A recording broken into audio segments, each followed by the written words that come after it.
उसका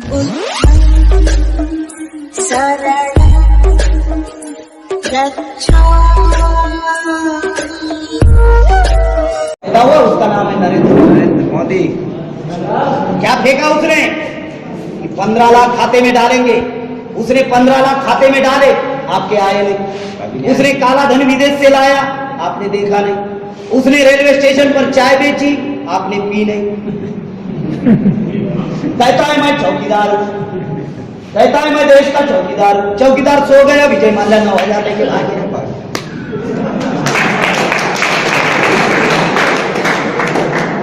अगर आपके कॉलोनी में या आपके गांव में या आपके एरिया में आपने चौकीदार रखा और चौकीदार रहते हुए अगर चोरी हो गई तो क्या करोगे? चौकीदार का चौकीदार खदेड़ देंगे, बदल देंगे, हकाल देंगे, बदल देंगे।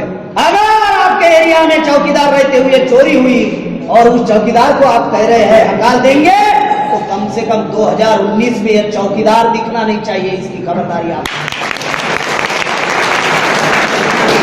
ये जो वोटिंग मशीन है, गड़बड़ी वाली मशीन है। चुनाव आयोग को आदेश देने के बावजूद भी सुप्रीम कोर्ट ने आदेश दिया, फिर भी पेपर ट्रेल मशीन नहीं लगाई। चुनाव आयोग को सब पार्टियां डरती है, चुनाव आयोग को सब नेता डरते हैं और चुनाव आयोग के ऊपर कोई केस नहीं किया अभी तक।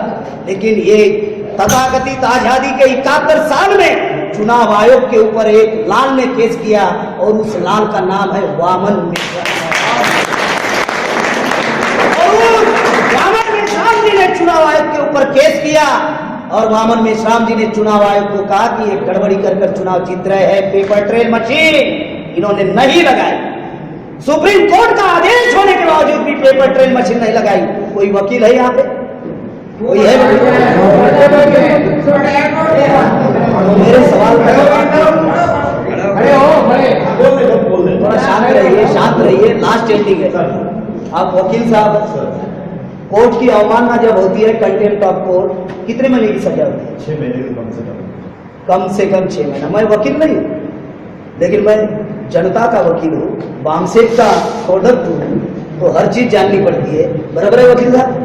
कंटेम्प्ट ऑफ कोर्ट जो करता है 6 महीने की सजा होती है। सुप्रीम कोर्ट ने आदेश दिया पेपर ट्रेल मशीन लगाने का, चुनाव आयोग ने नहीं लगाई। ये कंटेम्प्ट ऑफ कोर्ट है और कंटेम्प्ट ऑफ कोर्ट का केस वामन मेश्राम जी सुप्रीम कोर्ट लेकर गए कि ये चुनाव आयोग ने कंटेम्प्ट ऑफ कोर्ट किया, इनको 6 महीने की सजा होनी चाहिए।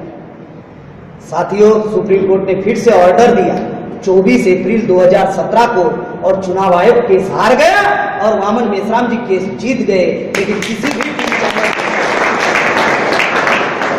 भी पेपर पर चर्चा नहीं, केस जीत गए और सुप्रीम कोर्ट ने फिर से चुनाव आयोग को आदेश दिया कि 8 अक्टूबर 2018 तक एनी हाउ कंडीशन आपको पेपर ट्रेल मशीन लगानी होगी। चुनाव आयोग ने 2 बातें लिख कर दी, वो बताने के लिए गांव-गांव जा रहे हैं हम। 2 बातें लिख कर दी चुनाव आयोग ने, जैसे ही आदेश मिला वैसे। पहली बात लिख कर दी, क्या लिख कर दी? पहली बात कि हम पेपर ट्रेल मशीन लगाएंगे लेकिन रिकाउंटिंग नहीं करेंगे। दूसरी बात, पेपर ट्रेल मशीन लगाने के लिए हमें 3 साल का समय चाहिए। कितने साल? 3 साल। अभी 24 अप्रैल 2017 का जजमेंट, 3 साल प्लस कर दो, 2019 का चुनाव निकल रहे हैं। यानी 2019 में वो लोग पेपर ट्रेल मशीन बगैर लगाए वो चुनाव करना चाहते हैं। यानी फिर से गड़बड़ी कर बीजेपी को वो लोग जीतना चाहते हैं।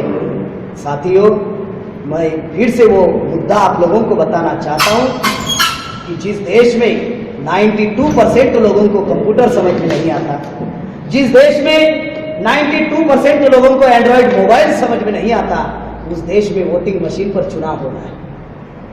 अमेरिका का 60 साल का आदमी और भारत का 60 साल का आदमी कितना डिफरेंट है ब्रेन में। एक हमारे गांव देहात का आदमी और अमेरिका का आदमी कितना डिफरेंट है, एक ही एज का, लेकिन ब्रेन का कितना डिफरेंट है। ये पढ़े लिखे लोग आप समझ सकते हो जो बातें मैं कह रहा हूं।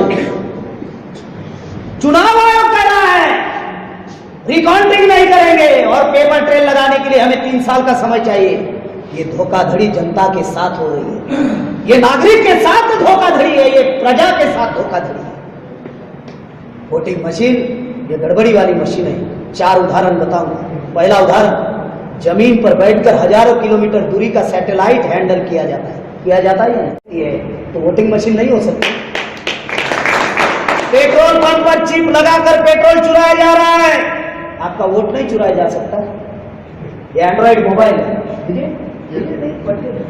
ये एंड्रॉइड मोबाइल है, ये मोबाइल का फंक्शनिंग अगर दूसरे मोबाइल में देना है, झापिया है, झेंडर है, सेरिट है, ब्लूटूथ है, मेल है, प्रोग्राम ट्रांसफर होता है। पता चलता है सलमान खान बीच में नाचते हुए जा रहा है, प्रोग्राम ट्रांसफर होता है।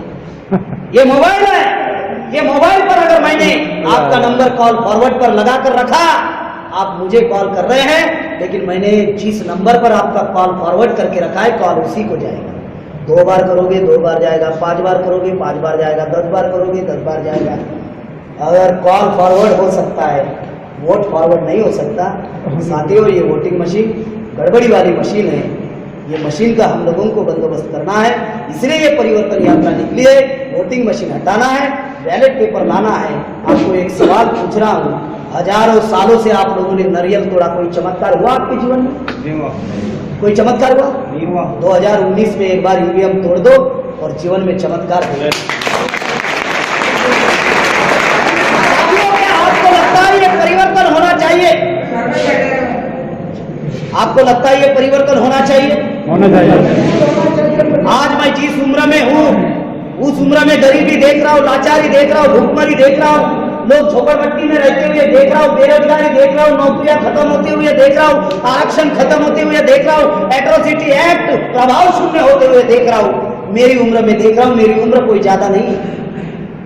मैं खास बात बता रहा हूँ, मैं भी एक छात्र हूँ, अभी भी मेरी पढ़ाई चल रही है, मेरी उम्र ज्यादा नहीं है, मेरी उम्र में ये सारा सत्यानाश देख रहा हूँ।